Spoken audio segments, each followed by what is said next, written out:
နာဇီတို့ရဲ့စူပါဒူပါကြွက်မိတ်စာကြီးများ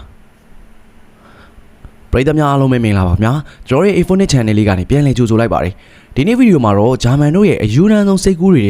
ကတန်မဏိကြွက်မိတ်စာကြီးရဲ့အကြောင်းပြောပြသွားမှာဖြစ်ပါတယ်ဆိုတော့ထုံးစံတိုင်းပဲ intro လေးဝင်ပြီးရတယ်ဗီဒီယိုလေးကိုစားလိုက်ကြအောင်နော်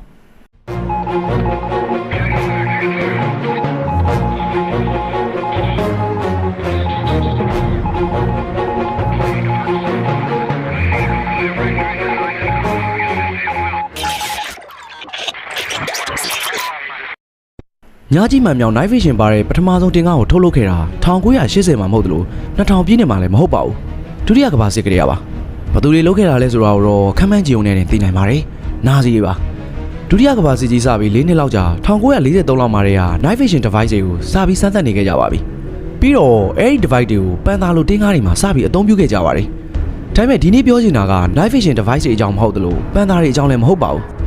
ဒီလိုမျိုးစူပါဒူပါလက်နက်ကြီးတွေမှာကြိုက်ပါရဲဆိုတဲ့နာဇီတို့ရဲ့အကြံဟာဒီလောက်နဲ့အတော့တက်မသွားပဲကဘာဖြတ်မဲ့လက်နက်တွေရဲ့ဒီဇိုင်းပေါင်းစုံဟာအာနာရှင်ဟစ်တလာရဲ့ညစာစားပွဲကိုရောက်လာခဲ့ပါတယ်ခမ်းမှန်းကြီး1940နှစ်အစောပိုင်းကာလလောက်မှာစစ်သည်မော်ရီတစီကိုဘီးတက်ပြီးကုန်းမော်လွတ်ခဲ့ကြပါတယ်ဒီ project ရဲ့ခေါင်းကိုင်သူကတော့ Edward Grote ဆိုတဲ့ဂျာမန်စစ်ဘက်အင်ဂျင်နီယာတစ်ယောက်ဖြစ်ပါတယ် Grote ကဒီတင်ကားကြီးကိုပေတောင်စင် Rete လို့ကမွန်းတက်ပေးခဲ့ပါတယ် Rete ဆိုတာဂျာမန်လိုကြွက်လို့အဓိပ္ပာယ်ရပါတယ်ဘလို့တွေးမျိုးနဲ့ဒီလိုအေယာမကြွက်ကြီးလို့နာမည်ပေးခဲ့လဲဆိုတာကိုတော့စဉ်းစားလို့မရတာပါ2000 Rete မတိုင်ခင် Mark ဆိုတဲ့တင်ကားတွေကိုလည်းထုတ်လုပ်ခဲ့ပါသေးတယ်အလားတူပဲ Mark ဆိုတာကလည်း Mouse ဆိုတဲ့ကြွက်ကိုပဲခေါ်တာဖြစ်ပါတယ် Panzer Volcan 8တနည်းအားဖြင့် Panzer 8လို့ခေါ်တဲ့ Mark ကတမိုင်းတစ်လျှောက်အလေးလံဆုံးတင်ကားလို့သတ်မှတ်ခံခဲ့ရတဲ့အမျိုးအစားဖြစ်ပါတယ်ယခုခေတ်ဂျာမန်တပ်မတော်မှာအသုံးပြုနေတဲ့ Leopard 2A7 ပင်မတိုက်ပွဲဝင်တင်ကားတစ်စင်းရဲ့အလေးချိန်ဟာ68တန်ပတ်ဝန်းကျင်ရှိပါတယ်ဗြိတိန်ရဲ့နာမည်ကျော် Challenger 2က85တန်နဲ့အမေရိကန်တို့ရဲ့လက်ဆွဲတော် Abrams က83.6တန်လောက်ရှိပါတယ်ဒါတွေကတော့မျက်မှောက်ခေတ်တင်ကားလောကမှာအလေးဆုံးလို့ပြောကြတဲ့တင်ကားတွေပဲဖြစ်ပါတယ်ဒါပေမဲ့ Max ရဲ့ body weight နဲ့ရှင်တော့စင်းနဲ့စိတ်သာဖြစ်သွားပါတယ် Max ရဲ့အလေးချိန်ဟာတန်ချိန်188ကနေ209တန်တိကိုရှိပါတယ်အလျားက10.2 မီတာအနံအားဖြင့်3.9 မီတာနဲ့အမြင့်3.63 မီတာရှိတဲ့တန်မဏိကျွဲကြီးဟာ primary weapon အနေနဲ့128မမအမြောက်ကြီးကိုသုံးထားပါတယ်128မမအမြောက်ကမီတာ3500အတွင်းမှာရှိတဲ့ရန်သူတင်ကားတွေကိုကောင်းစွာဖျက်ဆီးပစ်နိုင်ပါတယ် secondary weapon အနေနဲ့ကတော့85မမအမြောက်တစ်လက်ကိုတွဲဖက်ဆင်ပေးထားပါတယ်85မမဆိုတာအမေရိကန် Sherman M3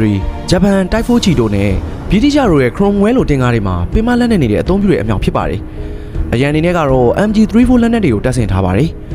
နောက်ပြီး Max ရဲ့ crew တွေအနေနဲ့ကတော့လူ6ယောက်ပါဝင်ဖွဲ့စည်းထားပါတယ်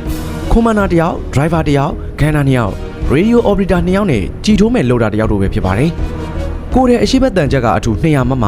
ဘေးဘက်180မမနဲ့နောက်ပိုင်းမှာတော့150မမတီသုံးထားပါတယ်စုံလေကတော့220ကနေ250မမတီကိုသုံးပေးတာလို့အဲ့ဒီခေတ်ကသူ့ကိုရှင်ပြနိုင်မဲ့တင်ကားရလို့မရှိခဲ့ပါဘူးဒါပေမဲ့သူမတူထူးခြားတဲ့အလေးချိန်ကိုလမ်းနေတရားတွေကမခံနိုင်တာအရန်နှေးလွန်းတာစတဲ့အားနည်းချက်တွေတော့ရှိပါတယ်အဲဒါကြောင့်1944ကနေ1945ထိမတ်စတင်ကထုတ်လုပ်မှုကတော့ရှေးပြပုံစံ2စင်းထိပဲရောက်ရှိခဲ့ပါတယ်ဂျာမန်နာဇီတို့ရဲ့ဒီလိုယူနန်နဲ့စိတ်ကူးစိတ်တန်းတွေကိုအကောင့်ထဲပေါ်ပေးစေခဲ့တာကတော့ Porsche Company ပဲဖြစ်ပါတယ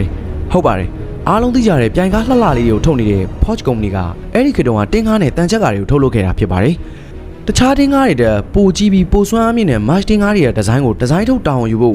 ့ဂျာမန်ထိပ်တန်းတင်ကားတိစောက်သူ Ferdinand Porsche ကို1942ခုနှစ်ဇွန်လလောက်မှာတောင်းပေးရခဲ့ပါတယ်အဲ့ဒါကြောင့် Porsche ကဟစ်တလာကို VK100 တင်ကားရဲ့ blueprint ကိုပေးခဲ့ပါတယ်ကဲဒီတစ်ခါတော့အေယာမကြွကြီးပြည်တောင်ဆန်ကျောင်းကိုဆက်လိုက်အောင်ပါ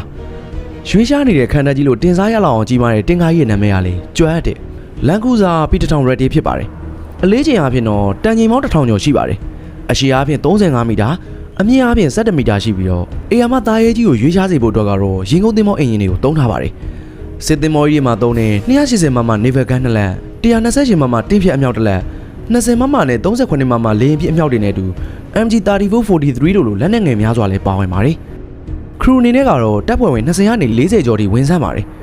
Rete ရဲ့အေယာမခန္ဓာကိုယ်ကြီးကလည်းရန်သူဘန်ကာတွေကိုအသာလေးကျိတ်ပြီးတော့ဖျက်ဆီးပစ်လို့ရပါတယ်။အရွယ်စားနဲ့လိုက်အောင်ဖျက်ဆွမ်းကြီးတယ်ဆိုပေမဲ့လည်းရန်သူတွေအတွက်ပြစ်မှတ်ကလည်းအေယာမကြီးဖြစ်နေတာပါ။အလေးချိန်ကလည်းလေးလုံးလာကြောင်းလမ်းနေတရားတွေတော့အဆင်မပြေတဲ့အပြင်ရွှေပြောင်းတဲ့နေရာမှာလည်းအလွန်တရာနှေးကွေးတာဖြစ်ပါတယ်။ရှုံးနဲ့မြေပြောတွေကလည်း Rete ဖို့ကြီးမားတဲ့စိန်ခေါ်မှုတစ်ခုဖြစ်နေမှာပါ။ Rete ကိုတိစောက်ခဲ့တဲ့ဈေးကလည်းတာမန်တိုက်စင်မော်ကြီးတစ်စီးကိုတိစောက်ရမှာကုန်ကြမယ်ဈေးတဲ့ကျွန်းလွန်နေပါသေးတယ်။ဒါပြင်1944-45မှာနာဇီတို့ရဲ့နေဝင်ခြင်းကတဖြည်းဖြည်းနီးကပ်လာပြီးဖြစ်တာကြောင့်ကာကွယ်ရေးအသုံးစရိတ်ကမလုံလောက်တဲ့ပြဿနာတွေနဲ့ရင်ဆိုင်လာရပါတယ်။တစ်ဖက်ကမဟာမိတ်စစ်ကြောင်းတွေကလည်းဂျာမန်လက်နက်ထုတ်စက်ရုံတွေကိုဘုံကျဲပြီးဖျက်ဆီးတာတွေတစားပို့လုပ်လာခဲ့ကြပါတယ်။ဒါကြောင့်လက်နက်ထုတ်လုပ်မှုအားတိတိကျကျကျဆင်းလာပါတယ်။ Ready project ကဈေးများတော့အကျိုးမများတာကိုတွက်ဆမိတဲ့ဂျာမန်တို့လည်း project တစ်ခုလုံးကိုဖျက်သိမ်းလိုက်ရပါတယ်။အဲဒါကြောင့်ပဲ Land Cruiser P1000 Ready ဆိုတဲ့တာရဲကြီးရဲ့အထုပ်ပတ်တွေကလည်းစာရွက်ပေါ်မှာတင်ကုန်ဆုံးသွားပါတော့တယ်။ဟုတ်ကဲ့ပါဒီနေ့တင်ဆက်ပေးသွားခဲ့တာကတော့နာဇီတို့ရဲ့ယူနန်နဲ့စိတ်ကူးတွေထဲမှာတမ်မနီကြွက်ကြီးတွေအကြောင်းတင်ဆက်ပေးခဲ့တာပဲဖြစ်ပါတယ်။အခုလိုမျိုးကဘာစစ်အတွင်းကစိတ်ဝင်စားစရာကောင်းတဲ့လက်နက်တွေအကြောင်းနဲ့ထူးထူးခြားခြားဆန်းဆန်းများများဖြစ်ရတွေကိုသဘောကျတယ်ဆိုရင်တော့ကျွန်တော်ရဲ့ Info Net Channel လေးကို Subscribe လုပ်ပေးသွားဖို့မမေ့နဲ့နော်